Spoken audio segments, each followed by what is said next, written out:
Hope you guys are doing well. Welcome back. So in this video I'm going to show you that how you can use the eye tool in Adobe Photoshop app. So let's start. So first of all, what we have to do, we have to open the app. So I'm going to click on this. So as you can see, after clicking on this, now we have to choose the image, that which image you want to use. For example, I'm going to choose the image. Let's click on this, and after clicking on this, simply we have to scroll. As you can see, it's taking time. It's up to your device configuration.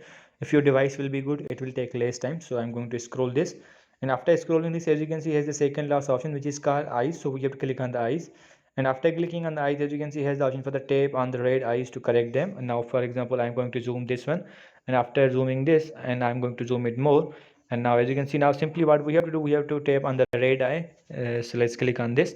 As you can see, I have tapped on this. Now as you can see, it's searching for this. As you can see, now it's there.